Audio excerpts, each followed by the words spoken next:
మీకు ఫస్ట్ మణికంఠ గురించి ఏం చెప్తారు మీరు? Manikanta one of my favourite అండి. Kiraak Seetha Manikanta favourite, my favourite అనిపిస్తుంది. ఓకే. ఆయన వైపు నుంచి లెటర్ వచ్చింది, ఆయన నమ్మలేదు, నా ఎస్పీ అట్లా చేసింది, ఏమంటారు మీరు? ఇంకా ఎలాగో ఎలా అయినా మణికంఠకు వస్తుందండి, తర్వాత అయినా ఉంటారు ఆయన. సో విష్ణుప్రియ గురించి ఏం చెప్తారు? నో అండి, I don't like her, but game wise I don't like her. So house మీకు ఇష్టమైంది ఫస్ట్ మణికంఠ, నెక్స్ట్ సీత, నవీన్ కూడా ఇష్టం అండి, ప్రేరణ. ఈ నలుగురు బాగుంటారు. మణికంఠ సింపతితో ఆడుతున్నారంటే అలా చేస్తున్నారండి ఆయన చుట్టుపక్కన వాళ్ళు.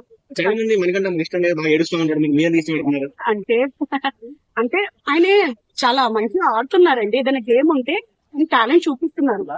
బోర్డ్ గేమ్ కానీ ఏది కానీ తను టాలెంటెడ్ పర్సన్ అండి. అంటే సీత కూడా బాగా మాట్లాడుతుంది, సీత కూడా ఐ లైక్. ఎవరిని ఇంకా ఏం చేస్తామండి, అందులో టార్గెట్ చేస్తేనే సీజన్ అనేది నడుస్తుంది, అలా టార్గెట్ అవుతారు. నిఖిల్ గ్రూప్ గేమ్ ఆడుతున్నారండి. అంటే ఆయనకి పవర్ బాగుందిలేండి, ఏదైనా ఇస్తే చేసేస్తాను. నో అండి, ఆయన ఇంకా అమ్మాయిలు పట్టుకొని ఆడుతున్నాడు తప్ప టాస్క్లు బాగా ఆడుతున్నారు నిఖిల్. సో యష్మి సోనియా లేని లోటు తీర్చినట్టారు మరి? వచ్చింది అంటే ప్లేస్ మాకు చేసింది. సో అయితే పేరు అని పేరే, బట్ వీళ్ళందరితో అన్పేరు, ఆయనే ఉండాల్సింది. ఇంకేం చేస్తాం, పేరు తప్పదు. మణికంఠతో ఫ్రెండ్షిప్ చేసిన వాళ్ళందరూ డామినేట్ చేస్తాం. అవును, నమ్మేది ఎట్లా మరి? ఇంకా ఏం చేస్తామండి, ప్రజలు చూసి ఓటేయాలంతే. ఓకే.